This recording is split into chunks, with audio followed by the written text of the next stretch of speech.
Bismillahirrahmanirrahim. Assalamualaikum warahmatullahi wabarakatuh. Alhamdulillah rabbil alamin wal aqibatu lil muttaqin wa la udwana illa 'alal zalimin. Asyhadu an la ilaha illallah wahdahu la syarika lah wa asyhadu anna Muhammadan abduhu wa rasuluh sallallahu alaihi wasallam la nabiyya ba'dah. Pertama kita bersyukur kepada Allah tabaraka taala yang senantiasa memberikan nikmatnya kepada kita semua. Kemudian salawat serta salam senantiasa kita kirimkan buat Nabi kita tercinta Muhammad SAW serta keluarga, para sahabat dan untuk orang-orang yang senantiasa mengikuti sunnah Rasulullah SAW. Ayyuhal ikhwah wal akhwat, pada siang hari ini kita lanjutkan kajian pekanan kita. Pada hari ini kita membicarakan tentang khasaisul aqidatil islamiyah. Diambil dari kitab Tahzibut Tashil al-Aqidah al-Islamiyah karya Syekh Abdullah Al-Jibrin rahimahullah taala. Beliau berkata, al-mas'alatu tsaniyatu, masalah yang kedua, khasaisul aqidatil islamiyah, yaitu kekhususan akidah Islamiyah. Kemudian beliau jelaskan makna khasais. Al-khasais jam'u khasisah. Kata beliau, kata al-khasais merupakan jamak dari kata khasisah. Al-khasais adalah bentuk jamak dari kata khasisah. Kan dalam bahasa Arab ada mufrad, ada mutsanna, ada jamak ya. Mufrad artinya kata tunggal satu, kemudian mutsanna dua, dan jamak adalah dua ke atas ya. Itu disebut dengan jamak ya. Seperti khasisah itu mufrad, musannanya khasisatani ya, atau khasisataini, jamaknya khasais ya. Jadi al-khasais adalah bentuk jamak dari kata khasisah. Apa itu khasisah? Wal khasisah hiya sifatul hasanatu. Khasisah merupakan sifat yang baik, allati yatamayyazu biha asyai'u, yang membuat sesuatu berbeda dari yang lain. Wala yusyarikuhu fiha ghairuhu, dan tidak berserikat di dalamnya yang lainnya. Jadi yang disebut dengan khasisah itu adalah sifat yang baik yang menyebabkan sesuatu berbeda dari yang lain, dan yang lain tidak memiliki sifat yang menjadi keistimewaan tersebut. Nah, itu makna dari khasisah yang jamaknya adalah khasais ya. Sifat yang baik yang menyebabkan suatu hal berbeda dari yang lain, dan yang lain tidak berserikat dalam sifat tersebut dengannya. Taib. Wa khasaisul aqidatil islamiyyati katsiratun ya, yaitu keistimewaan atau kekhususan akidah Islamiyah itu banyak. Naktafi bi dzikri isnataini minha, kita cukupkan dengan menyebutkan dua saja. Jadi keistimewaan akidah Islam itu sangat banyak. Syekh akan menyebutkan dua saja di antaranya. Yang pertama, annaha aqidatun ghaibiyatun, bahwa dia merupakan akidah ghaibiyah. Akidah ghaibiyah ya. Bahwa akidah Islamiyah ini adalah akidah ghaibiyah, yaitu kewajiban untuk mengimani, mempercayai sesuatu yang tidak bisa dilihat oleh indera manusia. Itu namanya akidah ghaibiyah. Annaha aqidatun ghaibiyatun. Kemudian beliau jelaskan apa makna al-ghaib.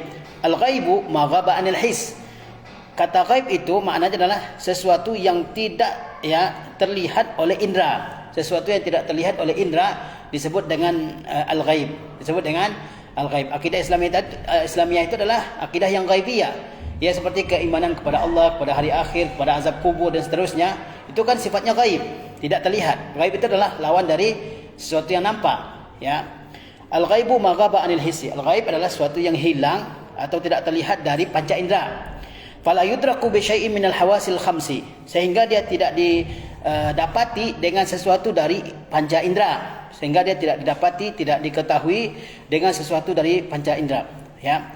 Apa panca indera itu? As-sam'u, yaitu pendengaran, wal basaru, penglihatan, wal lamsu, menyentuh, wasyammu, mencium, wazauqu, dan merasa.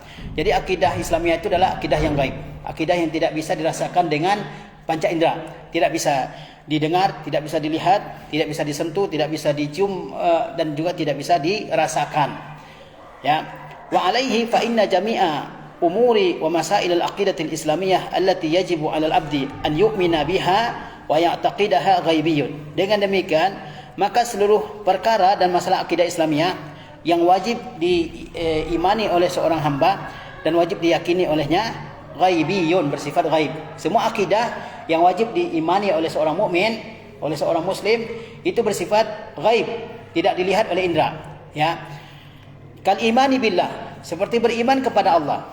Allah ya, tidak ada yang bisa melihat Allah ya, tidak ada yang bisa melihat Allah. Kalau kita mempercayai Allah ada tapi enggak kelihatan oleh panca indera, itulah yang disebut dengan al-iman ya, dengan iman. Kal imani billahi. seperti beriman kepada Allah Ta'ala, itu sifat gaib. Wa malaikatihi, dan malaikat-malaikat, ya, wa kutubihi, dan kitab-kitab, wa rusulihi, dan rasul-rasulnya. Jadi beriman kepada Allah, beriman kepada malaikat-malaikat, kepada kitab-kitab dan rasul-rasul yang diutus oleh Allah, wal yaumil akhir, kepada hari akhir, wal qadar, kepada qadar, wa azabil qabri wa na'imihi, azab dan nikmat dalam kubur, wa ghairi zalika, dan perkara-perkara yang lain, min umuril ghaibi, yang termasuk perkara yang gaib, allati ya'tamidu fil imani biha ala ma ja'a fi kitabillahi wa sunnati rasulih sallallahu alaihi wasallam, yang keimanan kepadanya bertumpu kepada apa yang ada di dalam kitabullah dan dalam sunnah Rasulullah SAW. Nah, semua perkara yang wajib kita imani itu gaibiyah, bersifat gaib, ya, bersifat tidak nampak. Seperti iman kepada Allah, iman kepada malaikat-malaikat, kepada kitab-kitab Allah, kepada rasul-rasul Allah. Enggak ada di antara kita di zaman sekarang ini, enggak ada yang bertemu dengan malaikat Allah, ya, tidak ada yang bertemu dengan Rasul Allah, ya. Begitu juga beriman kepada takdir, kepada hari kiamat, hari akhir, azab kubur dan nikmat kubur, enggak bisa kita lihat, ya, enggak bisa dirasa dengan panca indera. Nah, dan perkara-perkara yang gaib yang lainnya. Nah, dalam keimanan kepada yang gaib itu kita berlandaskan kepada keterangan yang terdapat dalam kitabullah, dalam Al-Quranul Karim, dan dalam sunnah Rasulullah SAW. Jadi akidah kita itu bersifat gaib. Kita mempercayai adanya Allah, padahal kita nggak pernah melihat Allah, nggak pernah mendengar Allah berbicara langsung kepada kita. Ya, kita percaya adanya azab kubur dan nikmat kubur. Apakah kita pernah lihat azab kubur itu? Nggak pernah kita dengar secara langsung azab kubur. Kita percaya kepada takdir, nggak pernah kita lihat bagaimana takdir itu. Ya, kita rasakan, tapi nggak pernah kita lihat, nggak pernah kita sentuh, nggak pernah kita rasakan, ya, secara langsung, nggak bisa disentuh. Juga perkara-perkara gaib yang lainnya. Nah, ya. Nah, lalu dari mana kita tahu akan akidah-akidah itu? Ya, yaitu dari apa yang berasal dari Al-Quranul Karim dan dari sunnah Rasulullah SAW. Berupa keterangan-keterangan tentang Allah, tentang hari akhir, tentang azab kubur, tentang nikmat kubur, tentang takdir, tentang nikmat surga, tentang azab neraka. Dari mana kita ketahui? Dari keterangan yang terdapat dari Al-Quranul Karim dan sunnah Rasulullah SAW. Kemudian beliau melanjutkan, waqad asnallahu ta'ala 'alal ladzina yu'minuna bil ghaibi, dan sesungguhnya Allah Subhanahu wa taala telah memuji orang-orang yang beriman kepada yang gaib. Kalau sesuatu yang zahir, yang nampak, kemudian dipercaya oleh semua orang, itu hal yang biasa, semua akan percaya, ya. Semua akan percaya. Nah, keistimewaan akidah Islamiyah itu adalah kita mempercayai sesuatu yang tidak wujud dalam mata kita. Kalau sesuatu zahir, kita percaya, enggak ada kelebihan antara satu orang dengan orang lain dalam hal itu. Karena dia bisa dirasakan, bisa dilihat, bisa disentuh, bisa dicium baunya misalnya, bisa dirasakan dengan lidah, ya. Perkara akidah tidak demikian, dia bersifat gaib, ya. Nah, sehingga dalam hal itulah orang Islam berbeda dan mendapatkan keistimewaan. Dia mempercayai sesuatu yang gaib, ya. Waqad asnallahu ta'ala 'alal ladzina yu'minuna bil ghaib. Dan sesungguhnya Allah Ta'ala telah memuji orang-orang yang percaya kepada yang gaib. Faqala subhanahu wa ta'ala, maka Allah Subhanahu wa ta'ala berfirman fi sadri suratil Baqarah, di awal surah Baqarah. Sadar artinya awal, ya. Kata Allah, alif lam mim zalikal kitabu la raiba fihi hudan lil muttaqin allazina yu'minuna bil ghaib. Alif lam mim itulah kitab yang tidak ada keraguan sama sekali di dalamnya, petunjuk bagi orang-orang yang bertakwa. Siapa orang yang bertakwa? Allazina yu'minuna bil ghaib, yaitu orang-orang yang beriman kepada al-ghaib. Apa makna ghaib? Sesuatu yang tidak bisa dirasakan dengan panca indera. Jadi Allah memuji orang-orang yang beriman kepada yang gaib. Nah, seperti pujian Allah, ya, di awal surah Al-Baqarah. Allah mengatakan alif lam mim. Alif lam mim, ya, alif lam mim adalah huruf-huruf muqatta'ah yang terdapat di 29 surah Al-Qur'anul Karim. Ada 29 surah dalam Al-Qur'an yang diawali dengan alif lam mim. Ada yang satu huruf seperti nun, seperti qaf, ada yang dua huruf seperti yasin, ada yang tiga huruf seperti alif lam mim, alif lam ra, ada yang empat huruf, ya, alif lam mim sad, ada yang lima huruf kaf ha ya ain sad, dan seterusnya, ya. Nah, para ulama mengatakan huruf-huruf muqatta'ah di awal surah ini ada yang merupakan nama bagi surah tersebut, seperti surah Yasin, seperti surah, nah, apalagi yang lain. Kemudian ada yang mengatakan bahwa dia merupakan tantangan bagi orang-orang kufar Quraisy untuk mendatangkan kitab yang sama dengan Al-Quran. Ya, itu adalah tantangan bagi orang-orang kufar Quraisy untuk mendatangkan kitab yang sama dengan Al-Qur'anul Karim. Ya, dan mereka tidak mampu untuk mendatangkan kitab yang sama dengan Al-Qur'anul Karim. Oleh sebab itu, setiap ayat yang diawali dengan huruf-huruf muqatta'ah itu setelahnya pasti membicarakan tentang Al-Qur'anul Karim. Alif Lam Mim zalikal kitabu la raiba fihi, Nun wal qalami wama yasturun, ya. Kemudian juga seperti misalnya Yasin wal Qur'an Al-Hakim dan seterusnya, ya.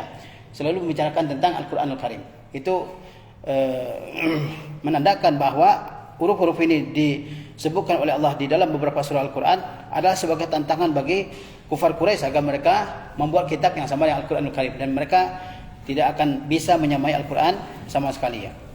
Kemudian setelah itu Allah memuji orang-orang yang bertakwa. Apa sifatnya orang yang bertakwa itu? Yaitu mereka beriman kepada yang gaib. Beriman kepada yang gaib, ya. Gaib itu ada gaib yang mutlak, ada gaib nisbi.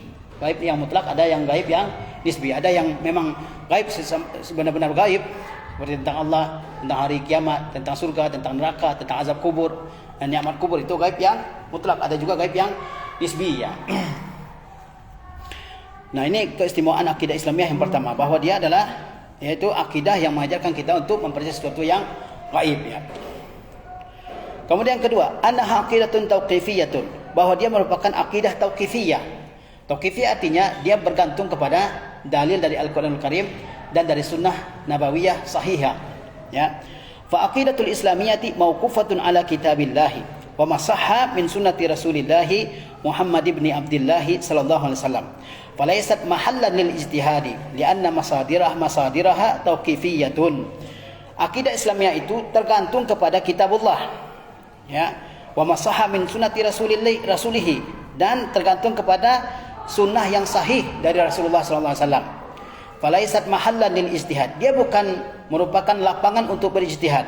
Lianna masadiraha tauqifiyatun, karena sumber-sumbernya bersifat tauqifi. Tauqifi artinya berdasarkan wahyu dari Allah Subhanahu wa taala, ya, dari dalam Al-Qur'an Karim dan dalam sunnah Rasulullah sallallahu alaihi wasallam. Ya, akidah ini bukan berdasarkan akal manusia.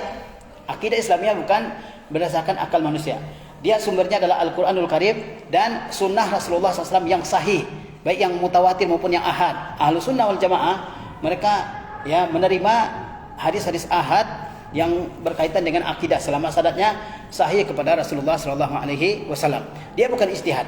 Ya, dia bukan ijtihad. Kalau ijtihad, bisa saja akidah seseorang dengan yang lain berbeda-beda, ya. Fulan akidahnya beda karena ijtihadnya, ya, beda. Fulan lagi lain lagi akidahnya karena akidahnya beda, ijtihadnya berbeda. Akidah Ahlussunnah sama semua sepanjang zaman, ya.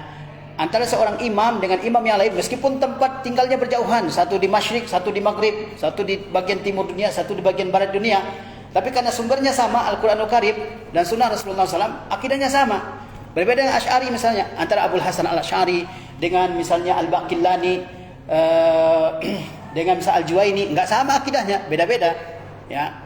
Tapi akidah Ahlussunnah sama semuanya karena mengambil dari sumber yang sama, yaitu apa? Al-Qur'anul Karim dan sunnah Rasulullah SAW yang sahih. Sunnah Rasulullah SAW yang sahih, ya. Dia bukan tempat untuk berijtihad di sini. Ya, akidah bukan lapangan untuk berijtihad di dalamnya. Sumber-sumbernya adalah tauqifiyah, bergantung kepada wahyu yang terdapat dalam Al-Qur'anul Karim dan sunnah Rasulullah SAW yang sahih. Selalu dikatakan sunnah yang sahih. Ya, kalau hadis dhaif enggak bisa jadi sumber akidah, ya. Wa zalika annal aqidata sahihata la budda fiha minal yaqinil jazim. Kenapa harus berdasarkan kepada Al-Qur'anul Karim dan kepada sunnah Rasulullah SAW yang sahih? Ya, karena akidah yang sahih itu harus ada di dalamnya keyakinan yang kokoh, keyakinan yang mantap, yang pasti. Ya, kalau akal kan nggak pasti. Ya, akal tidak pasti. Fala budda an takuna masadiruha majzuman bi sihhatiha, sehingga sumber akidah itu harus dipastikan kesahihannya. Kenapa akidah itu harus bersumber kepada Al-Qur'anul Karim dan kepada sunnah yang sahih? Karena akidah itu harus bersifat pasti benar, sehingga sumbernya harus benar juga, harus pasti benar juga. Wa hadza la yujadu illa fi kitabillahi wa masaha min sunnati Rasulih SAW. Dan kepastian itu, kevalidan itu tidak didapatkan kecuali dalam Al-Quran dan dalam sunnah Rasulullah SAW. Wa alaihi fa inna jami'al masadiriz zanniyah. Dengan demikian, maka seluruh sumber-sumber hukum yang bersifat zanni, kal qiyasi wal aqlil bashari, seperti qiyas, seperti analogi dan akal manusia, la yasihu an takuna masadira lil aqidah. Dia tidak boleh menjadi sumber bagi akidah. Tadi kita katakan bahwa sumber akidah harus sesuatu yang benar-benar valid 100%. Apa yang benar-benar valid? Al-Quranul Karim dan sunnah Rasulullah SAW yang sahih. Dengan demikian, maka sumber-sumber hukum yang zanni seperti qiyas itu analogi, dan juga akal manusia itu tidak bisa jadi sumber akidah, ya. Karena dia bersifat zanni, bersifat ya kemungkinan benarnya ada tapi juga mungkin salah, ya. Dan itu tidak ada pada Al-Quranul Karim. Ya, la yasihu an takuna masadira lil aqidah. Ya, sumber-sumber zanniyah seperti qiyas, akal manusia tidak boleh menjadi sumber bagi akidah. Faman ja'ala syai'an minha masdaran lil aqidah faqad janaba as-sawaba. Barang siapa yang menjadikan sumber-sumber zanniyah ini sebagai sumber bagi akidahnya, maka sesungguhnya dia telah jauh dari kebenaran.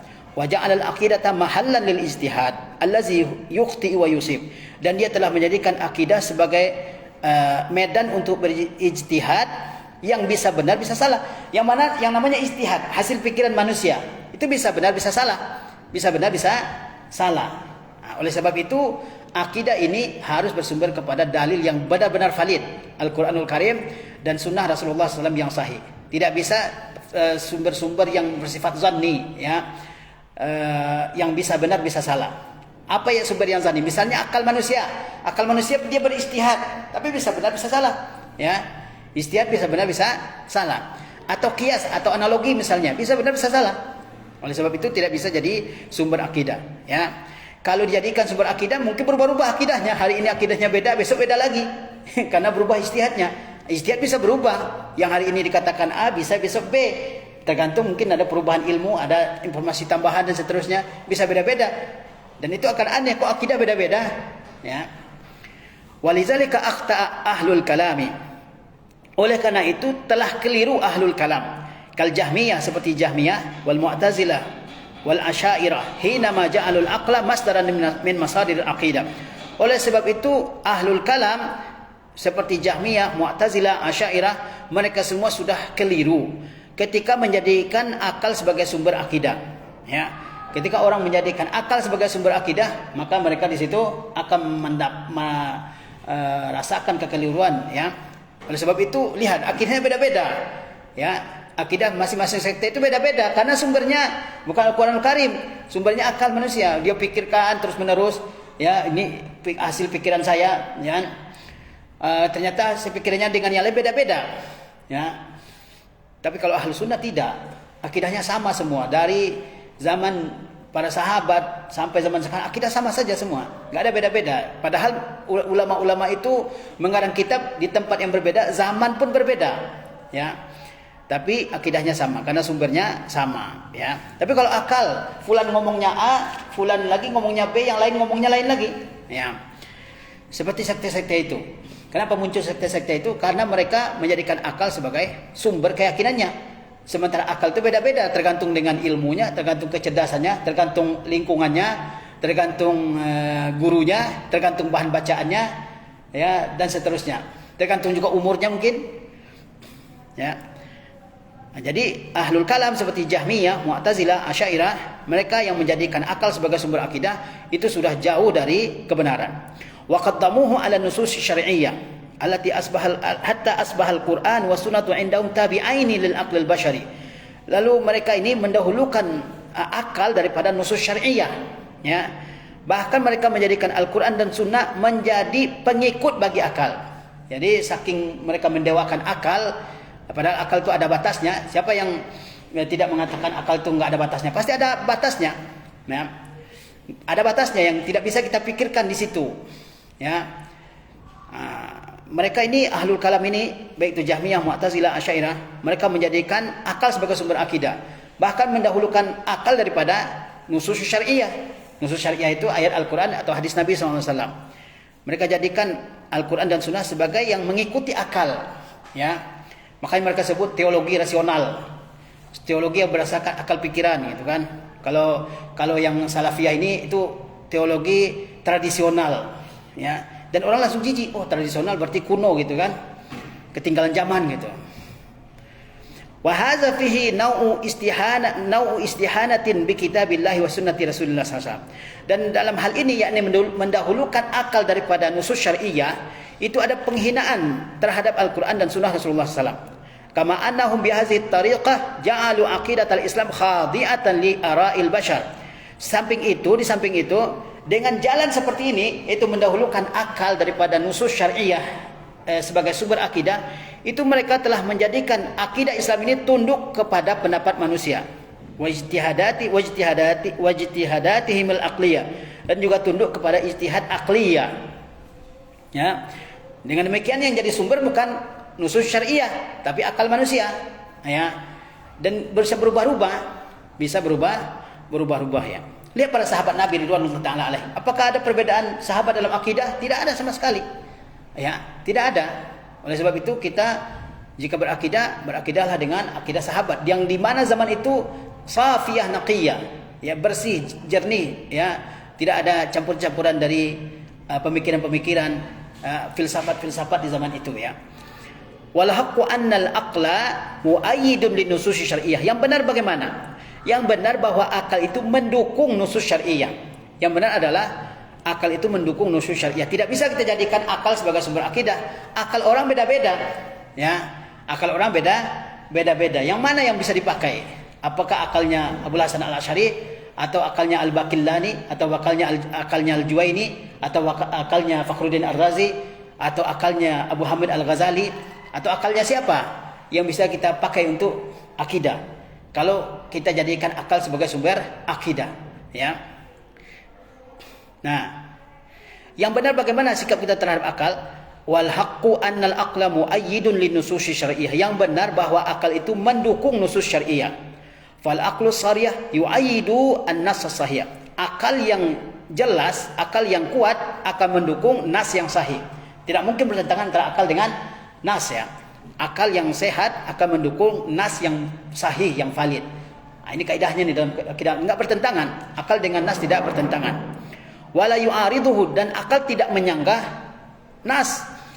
Wa ma tuhimuhul mu'attilatu wal mu'awwilatu min at-ta'arudi bainahuma fa huwa bisababi qusuri uqulil bashar. Dan ada yang menduga dari kalangan mu'attilah dan mu'awwilah bahwa ada paradoks antara akal dan nusus syariah. Itu kenapa? Karena keterbatasan akal manusia. Walizalika fa inna ma qad yarahu ahaduhum muta'aridan. Oleh sebab itu, apa yang menurut sebagian orang di antara mereka bertentangan, qad la yarahul akharu kadzalika. Terkadang tidak dilihat oleh orang lain sesuatu yang bertentangan. Jadi akal yang benar itu akan mendukung nas yang sahih, tidak mungkin bertentangan. Kalau misalnya, kalau menurut saya ini antara akal dengan wahyu ada pertentangan, itu karena keterbatasan akal manusia. Oleh sebab itu, apa yang menurut sebagian orang bertentangan dengan wahyu, tapi menurut orang lain tidak, karena mungkin akalnya lebih cerdas, ya. Wa alaihi fa innal aqla yu'tabaru muayyidan linusus syar'iyyah. Oleh sebab itu, akal itu dipandang sebagai pendukung bagi nusus syar'iyyah. Nusus syariah dari Al-Qur'anul Karim dan sunnah Rasulullah SAW. Jadi akal itu mendukung wahyu, ya, bukan menentang wahyu. Fi babil aqaidi wa ghairiha, dalam masalah akidah dan yang lainnya. Walaisa masdaran mustaqillan lil aqidah, bukan merupakan sumber mandiri dalam akidah. Akal bukan merupakan sumber mandiri dalam akidah. Jadi kalau belajar akidah, apa yang menjadi sumber kita? Al-Quranul Karim dan sunnah Rasulullah SAW. Tapi kalau ada kitab akidah, isinya cuma perkataan fulan wa illan, ya, nggak ada perkataan Allah situ, nggak ada perkataan Rasulullah SAW di situ, hanya akal, ya, keyakinan teolog si fulan, teolog ini, teolog itu, tidak ada akal wahyu Al-Quran di situ atau sunnah Rasulullah, maka itu sudah menjauh dari kebenaran. Ya, akal bukan sumber mandiri dari dalam akidah, bukan. Ya, fala yajuzu an yastaqilla bin nazari fi umuril ghaib. Akal tidak boleh mandiri dalam memikirkan perkara gaib. Ya, kalau menurut akal mungkin tidak ada azab kubur, ya, tidak ada siksa kubur. Kalau dibongkar kubur nggak ada kelihatan. Ya, jenazah masih utuh gitu kan, nggak ada bekas dicambuk, bekas dibakar, nggak ada juga bekas bekas-bekas siksaan. Kalau dia senang dalam kuburnya nggak ada juga bekasnya kan, nggak ada juga dia bekas nikmat dalam kuburnya, nggak ada. Kalau menurut akal kan nggak mungkin, ya. Atau menurut akal misalnya neraka dan surga itu, kalau menurut akal Zaman sekarang mungkin belum ada surga. Kenapa? Karena belum ditempati. Buat apa ada surga atau neraka zaman sekarang ini? Ya, sementara kiamat belum ada, ya kan? Apakah nganggur aja, kosong aja surga dan neraka sekian juta tahun misalnya kan? Kalau menurut akal ya. Tapi kita ya percaya kepada nusus syar'iyyah, ya. Yang kita pegang sebagai sumber keyakinan adalah nusus syar'iyyah, yaitu ayat-ayat Al-Quranul Karim dan sunnah Rasulullah SAW yang sahih. Ingat ya, sunnah Rasulullah SAW yang sahih. Fala yajuzu an yastaqilla bin nazari fi umuril ghaib. Akal tidak bisa memikirkan umur gaib secara perkara-perkara yang gaib secara mandiri, nggak bisa, ya kan? Tentang sifat-sifat Allah Taala, tentang azab kubur, tentang misalnya nikmat surga atau azab neraka, bisa nggak dipikirkan oleh akal manusia secara mandiri tanpa bantuan wahyu? Nggak bisa. Kita nggak pernah lihat bagaimana Allah, kita nggak pernah lihat bagaimana surga, bagaimana neraka. Lalu bagaimana kita bisa memikirkannya? Ya. Wala fima la yuhitu bihi ilma. Dan juga dalam hal yang tidak dikuasai oleh akal sendiri. Ya. Wal basharu la yuhituna ilman billahi wala bisifati. Dan manusia itu mereka tidak bisa menguasai ilmu secara lengkap tentang Allah dan tentang sifat-sifat Allah Azza wa Jalla. Kama qala ta'ala, sebagaimana Allah Ta'ala, wala yuhituna bihi ilma. Oleh sebab itu kita perlu untuk melandaskan setiap akidah kita kepada nusus syar'iyyah, ya. Kemudian selanjutnya al-mas'alatu tsalisatu wasatiyatu ahli sunnah wal jamaah baina firaqid dalal, yaitu wasatiyah atau moderasi ahli sunnah wal jamaah di antara kelompok-kelompok yang sesat. Aqidatu ahli sunnah wal jamaah wallati hiya aqidatul islami as-sahihatu wasatun baina aqaidi firaqid dalali al-muntasibati ila dinil Islam. Ini masalah ketiga yang dibicarakan oleh Syekh Jibril dalam muqaddimah kitab beliau, ya. Masalah yang ketiga adalah wasatiyah. Wasatiyah artinya pertengahan, bisa juga berarti yang terbaik, yang paling yang paling, seperti dikatakan kuntum khaira ummatin ukhrijat linnas, ya. Allah SWT juga berfirman misalnya wa kadzalika ja'alnakum ummatan wasata. Ya, demikianlah kami menjadikan kalian umat yang yang pertengahan. Pertengahan ini maksudnya adalah umat yang terbaik di antara umat-umat yang lainnya. Kata beliau, aqidatu ahli sunnah wal jamaah, akidah ahli sunnah wal jamaah wallati hiya aqidatul islami sahihatu, yang merupakan akidah Islam yang benar, wasatun adalah di pertengahan, baina aqaidi firaqid dalali al-muntasibati ila dinil Islam, di antara akidah kelompok-kelompok sesat yang diafiliasikan kepada agama Islam. Jadi akidah al-sunnah merupakan akidah Islam yang benar, yang berada di tengah-tengah, yang merupakan akidah yang terbaik di antara akidah-akidah sekte-sekte sesat yang diafiliasikan ke dalam Islam, ya. Fahiya fi kulli babin min abwabil aqidah wasatun baina fariqaini. Akidah Islamiyah itu berada di tengah-tengah di antara dua sekte Islam, ara'uhuma mutadaddatun, di mana pendapat kedua sekte tersebut saling berbenturan, berlawanan. Jadi akidah Islam itu adalah akidah yang terbaik, yang berada di tengah-tengah di antara dua sekte lain yang ekstrim kanan ataupun ekstrim kiri, ya. Taib. Ahaduhuma ghala fi hadzal bab wal akharu qassara fihi. Salah satu dari sekte tersebut berlebihan dalam bab ini, sementara yang lain mengabaikan dalam bab tersebut. Ahaduhuma afrata wa tsani farrata. Yang pertama bersifat ekstrim, yang kedua bersifat mengabaikan. Fahiya haqqun baina batilin, sehingga akidah ahlus sunnah itu adalah kebenaran yang ada di antara dua kebatilan. Fa ahlus sunnati wasatun, ahlus sunnah itu adalah kelompok pertengahan, ay udulun khiyarun, artinya yang paling adil, khiyarun lagi yang paling terbaik. Baina tarafaini munharifain, di antara dua sisi yang saling atau di antara dua kelompok yang saling menyimpang. Fi jami'i umurihim, dalam semua perkara. Jadi akidah ahlus sunnah adalah akidah Islamiyah yang sahihah, yang berada di tengah-tengah, ya, di antara dua sekte lain yang saling bertabrakan pendapat-pendapatnya, ya, di antara dua sekte lain yang saling berlawanan pendapat-pendapatnya, ya. Sehingga ahlu sunnah dikatakan orang yang paling adil, yang paling terbaik. Kemudian Syekh mengatakan wa sa'azkuru khamsata usulin aqadiyatin kana ahlus sunnati wal jamaati wasatan fiha baina firaqil ummah. Saya akan sebutkan 5 pokok akidah di mana ahlus sunnah wal jamaah berada di tengah-tengah ya dalam akidah tersebut di antara sekte-sekte umat. Saya akan menyebutkan 5 poin akidah di mana ahlus sunnah di situ bersifat pertengahan di antara firaq jamak dari firqah ya. Oke, yang ada di tengah umat ini. Al-aslul awal, yang pertama babul ibadat, dalam bab-bab ibadah. Tawassata ahlus sunnati fi hadzal babi bainar rafidati wa bainad duruzi wan nusairiyin. Dalam masalah ibadah, ahlus sunnah itu mengambil jalan tengah ya di antara sekte Rafidah dan juga sekte Durus dan Nusairiyin. Dalam masalah ibadah, itu ahlus sunnah wal jamaah mengambil jalan yang paling tengah, paling terbaik. Di antara sekte apa? Sekte Rafidah, yaitu Syiah Imamiyah Isna Syariah, dan juga di antara sekte Durus ya, wan Nusairiyin, dan juga sekte Nusairiyin. Durus dan Nusairiyin itu asalnya Syiah, tapi kemudian mereka menyimpang lebih jauh daripada Syiah Imamiyah Isna Syariah. Ya, ada di sebagian negara Arab ya. Farrafidatu ya'budunallaha bima lam yusyarri'hu minal azkari wat tawassulat wa iqamatil a'yadi wal ihtifalatil bid'iyyah. Kaum Rafidah mereka beribadah kepada Allah dengan ibadah yang tidak disyariatkan oleh Allah Azza wa Jalla. Kaum Rafidah mereka ya beribadah kepada Allah dengan ibadah yang tidak disyariatkan oleh Allah Azza wa Jalla.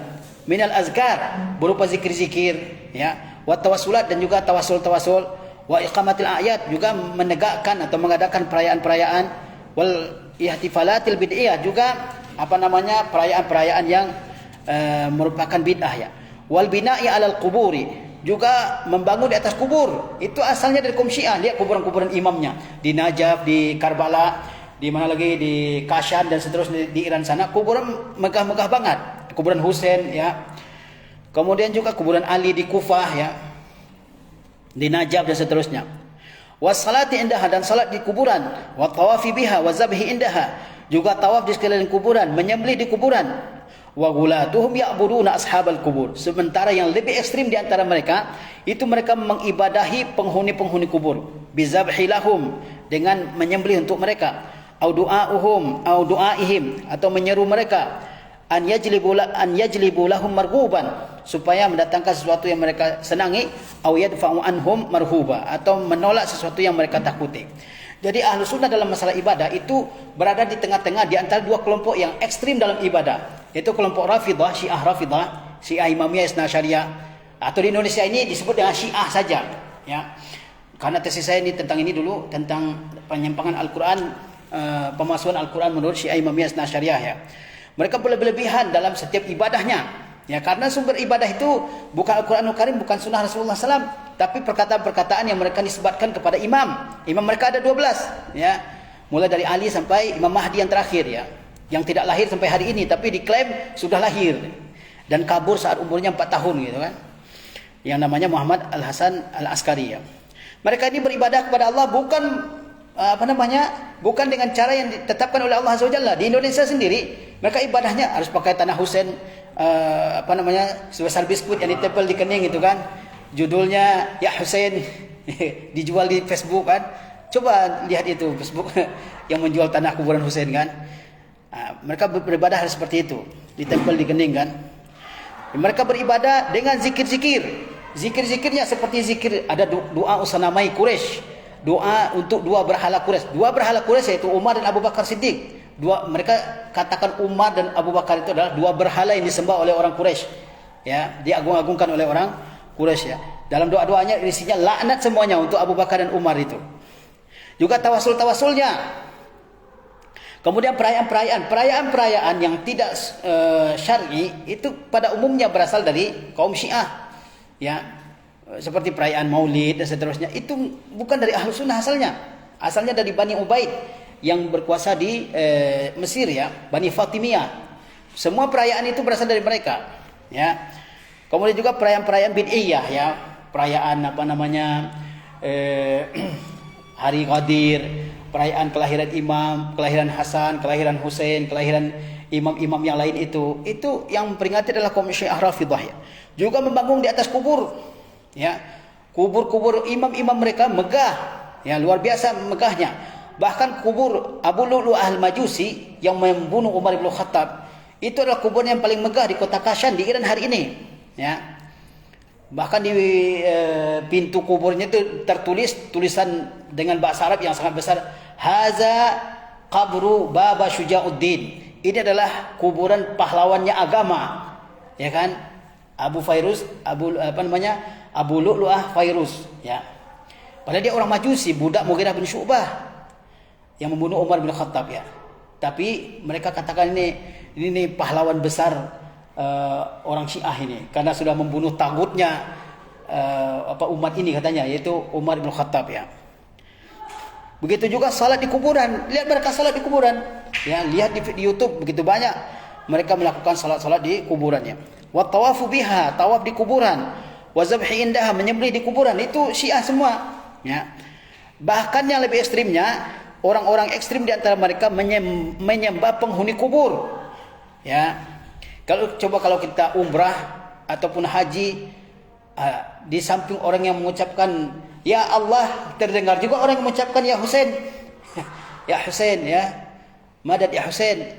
Banyak, ya, mungkin jamaah haji atau jamaah umrah dari Kuwait, dari mana? Dari Iran, dari Irak, dari negara-negara lain, ya. Kemudian juga, ya, au du'aihim, atau berdoa kepada penghuni kubur, ya. An yajlibu lahum marghuban, supaya penghuni kubur itu mendatangkan sesuatu yang disukai atau menolak sesuatu yang ditakuti. Ini orang-orang yang melakukan kesyirikan dalam ibadahnya, ya. Kelompok Syiah Rafidhah. Wa duruzu wan nusairiyun, sedangkan duruz dan nusairiyun, di bawahnya ada keterangan ad-duruzu wan nusairiyun firqatani tujadani fi biladisy Syam, ya. Sekte Duruz dan Nusairiyun adalah dua sekte yang ditemukan atau didapati di negeri Syam, Suria, wa Libnan, wa Filastin, yaitu di Syria, di Lebanon dan Palestina. Ada sekte Duruz di situ, ada sekte Nusairiyun juga. Wa min aqaidi an-Nusairiyin, di antara akidah Nusairiyin, annahum yu'allihuna Ali ibn Abi Thalib, bahwa mereka menuhankan Ali bin Abi Thalib. Itu di antara sekte Syiah, ada sekte Nusairiyin, ya. Mereka itu menuhankan Ali bin Abi Thalib. Sebenarnya Ali itu Tuhan, kata mereka, Tuhan yang menjelma dalam bentuk manusia, ya. Seperti kayaknya Abdullah bin Sabah, pencetus Syiah, ketika dikatakan bahwa dia mengatakan huwa, Ali itu adalah dia, yaitu Tuhan. Ali itu adalah Tuhan, ya, Tuhan yang sedang menjelma dalam bentuk manusia, ya. Mereka menuhankan Nusairiyun, mereka menuhankan Ali bin Abi Thalib. Nusairiyun disebut dengan Alawiyin, sekte Alawid, seperti yang berkuasa di masa sekarang ini di Syria. Hafiz al-Assad, Bashar al-Assad, itu adalah sekte Nusairiyin, ya. Wa min aqaidi Duruz, di antara akidah kaum Duruz, annahum yu'allihuna al-hakim bi amrillahil ubaidi. Di antara akidahnya Duruz adalah mereka menuhankan al-hakim bi amrillah al-ubaidi, yaitu salah satu khalifah Bani Fatimiyah di Mesir, ya, zaman dulu. Walihaza faqad zakara ahlul ilmi, oleh sebab itu para ulama menyebutkan annahum murtadduna kharijuna minal millah, bahwa mereka Duruz dan Nusairiyun, mereka ini sudah murtad dan keluar dari agama. Wa annahum fi haqiqatil amri laisu minal muslimin, dan sebenarnya mereka bukan orang muslim lagi. Wa in tasabu ilal Islam, meskipun mereka masih menggolongkan dirinya kepada Islam. Jadi ada orang-orang yang benar-benar sudah ekstrim, bukan menuhankan Allah lagi tapi menuhankan manusia, ya, saking ekstrimnya. Seperti Nusairiyin yang menuhankan Ali bin Abi Thalib, atau kaum Duruz yang menuhankan Al-Hakim bi amrillah, ya. Wa Duruz wa Nusairiyun allazina yusammuna al-Alawiyin, kaum Duruz dan kaum Nusairiyun yang mereka dinamai Alawiyin, taraku ibadatallahi bil kulliyah, mereka ini meninggalkan ibadah kepada Allah secara total. Fala yusalluna wala yasumuna wala yuzakkun wala yahujjun, mereka tidak mengerjakan salat, tidak berpuasa, tidak mengerjakan zakat, dan juga tidak berhaji. Ya, ahlu sunnah itu adalah bersifat pertengahan dalam ibadah, di antara dua kelompok yang sangat ekstrim, yaitu Rafidhah yang berlebihan dalam ibadahnya dengan menyembah kubur, menyembelih untuk kubur, tawaf di kubur, meminta kepada penghuni kubur dengan zikir-zikir yang bid'iyah, tawasul-tawasulnya, perayaan-perayaannya yang semuanya bid'ah. Dan di antara kelompok lain yang mengabaikan ibadah sama sekali, yaitu kaum Nusairiyun atau Durus ya. Mereka ini tidak beribadah sama sekali, bahkan tidak berkhitan, laki-lakinya tidak berkhitan. Ya. Mereka tidak beribadah kepada Allah sama sekali, tidak solat, tidak puasa, tidak zakat, tidak haji, ya. Itu kaum Durus. Ada banyak hari ini, mereka punya ribuan pengikut di negara-negara Syam ya. Kemudian kata Syekh, amma ahlu sunnati wal jamaah faya'budunallaha bima ja'a fi kitabillahi wa sunnati rasulih sallallahu alaihi wasallam. Adapun ahlu sunnah mereka beribadah kepada Allah dengan ibadah yang ada dalam kitabullah dan dalam sunnah Rasulullah. Falam yatruku ma aujaballahu alaihim minal ibadat. Mereka tidak meninggalkan ibadah yang Allah wajibkan kepada mereka. Walam yabtadi'u ibadatin min tilqa'i anfusihim. Juga tidak menciptakan ibadah-ibadah dari diri mereka sendiri. Ini tadi Ahlussunnah itu bersifat ya pertengahan dalam ibadah. Di antara dua kelompok yang ekstrim. Ada kelompok yang membuat ibadah sendiri seperti Rafidhah, dan ada kelompok yang meninggalkan ibadah sama sekali seperti Durus dan Nusairiyin. Ahlussunnah berada di tengah-tengah, yaitu mereka beribadah kepada Allah dengan ibadah yang ada dalam Al-Quranul Karim, yang tercantum dalam Al-Quranul Karim dan dalam sunnah Rasulullah SAW. Mereka tidak membuat bid'ah dalam ibadah, mencukupkan dengan ibadah yang ada keterangannya dari Al-Quran dan dari sunnah Rasulullah SAW. Ya, walam yabtabi'u ibadatin min tilqa'i anfusihim. Seandainya kita ini mengerjakan ibadah yang sesuai dengan Al-Quran dan sunnah, itu sudah cukup. Yang merasa ini kurang ibadahnya, zikir-zikir Rasulullah begitu banyak. Ya, kalau kita terapkan zikir itu saja, itu pun sudah sangat-sangat cukup ya. Zikir bangun tidur, zikir ketika bangun tidur, ketika masuk kamar mandi, kamar kecil, ya, keluar dari kamar mandi, zikir setelah sholat dan seterusnya lah. Ya, kalau itu saja dicukupkan, itu sudah ya sangat cukup ya. Jadi enggak perlu dibuat bid'ah-bid'ah lagi. Ya. Walam yabtadi'u ibadatin min tilqa'i anfusihim. Mereka Ahlussunnah tidak membuat bid'ah-bid'ah terkait ibadah dari diri mereka sendiri. Ya. Amalan biqaulin Nabi SAW, sebagai pengamalan terhadap sabda Nabi, man ahdasa fi amrina haza ma laysa minhu fahuwa raddun. Barang siapa yang mengada-ada perkara baru dalam perkara kami ini, yaitu dalam agama ini, yang tidak merupakan bagian dari agama, fahuwa raddun, maka amal tersebut raddun ay mardudun, artinya ditolak ya. Jadi mereka tidak membuat ibadah-ibadah yang baru, mencukupkan dengan ibadah yang ada dalam Al-Quran dan sunnah Rasulullah SAW. Mereka selalu menanyakan mana dalilnya ya. Jadi kalau kita sudah dilarang menanyakan dikit-dikit dalil, itu sudah mulai membutakan mata kita. Harusnya kita tanyakan, apapun ibadah yang akan dikerjakan, tanyakan dalilnya mana. Ya, sehingga kita beribadah berdasarkan dalil yang sahih. Ya, taib. Jangan juga dikatakan dikit-dikit bid'ah. Ya, bid'ah yang dimaksud dalam pembicaraan akidah adalah bid'ah dalam masalah ibadah, bukan masalah dunia.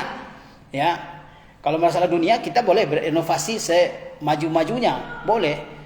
Kalau kita katakan ini bid'ah, nanti kita dilawan. Laptop juga bid'ah, gitu kan? Handphone juga bid'ah, sepeda, motor, pesawat, ya kan? Bid'ah. Lu kalau mau naik haji pakai onta aja naik haji kan? Padahal itu perkara dunia.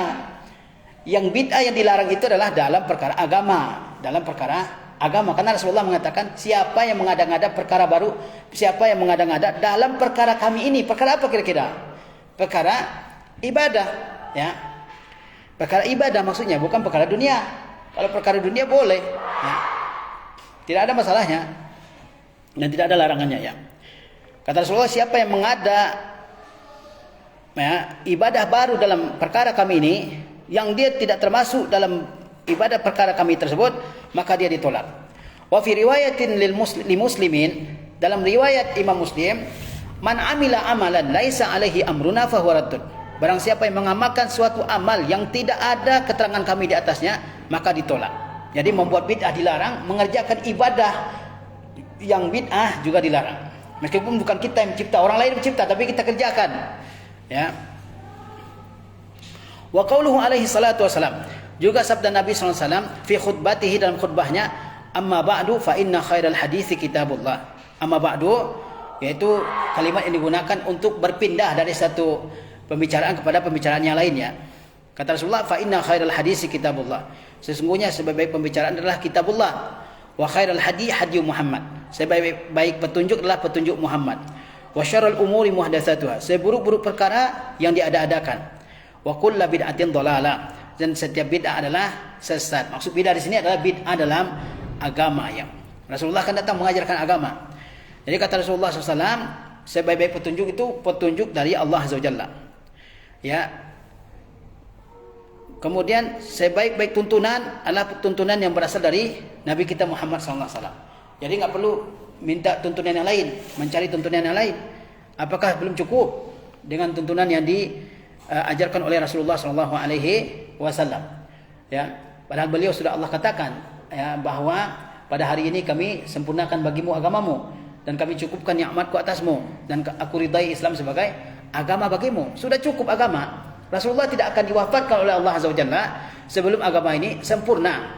Apa masalah yang tidak diatur oleh agama kita? Ya, masalah apa kira-kira? Enggak ada. Hal yang paling kecil sampai yang paling besar ada aturannya dalam agama kita. Oleh sebab itu jangan menambah-nambah apa yang sudah sempurna, ya. Jangan buat perkara-perkara yang baru dalam agama ini, ya. Karena sudah lengkap agama ini di masa Rasulullah SAW. Mama Rasulullah SAW tidaklah akan Rasulullah SAW diwafatkan oleh Allah Azza wa Jalla sebelum agama ini sempurna. Sampai Allah yang mengatakan agama ini telah aku sempurnakan. Dalam masalah ibadah, masalah akhlak, masalah adab, masalah sebagainya dari berbagai persoalan manusia sudah diatur oleh agama kita. Sehingga tidak perlu membuat hal-hal yang baru, ya. Nah, barangkali ini yang bisa kita sampaikan dalam kesempatan kali ini. Kita sudah membicarakan tentang dua keistimewaan akidah Islamiyah. Yang pertama, akidah Islamiyah itu bersifat yang gaib. Yang kedua, akidah Islamiyah itu bersumber kepada Al-Quran Al-Karim dan Sunnah Rasulullah. Kemudian, poin yang ketiga adalah bahwa Ahlu Sunnah itu adalah kelompok yang wasat, kelompok yang pertengahan di antara berbagai kelompok Islam yang satu dengan yang lain saling berbenturan pendapat-pendapatnya. Seperti misalnya dalam perkara ibadah, bahwa Ahlu Sunnah dalam perkara ibadah itu adalah pertengahan di antara dua kelompok yang sangat ekstrim. Kelompok Rafidah yang beribadah dengan bid'ah dan kelompok Durus dan Nusairiyun yang tidak beribadah sama sekali kepada Allah Azza wa Jalla. Adapun Ahlu Sunnah, mereka mencukupkan diri dengan ibadah yang ada dalilnya dari Al-Quranul Karim dan dari Sunnah Rasulullah SAW. Barangkali ini yang bisa kita uraikan dalam kesempatan kali ini. Wassalamualaikum warahmatullahi wabarakatuh.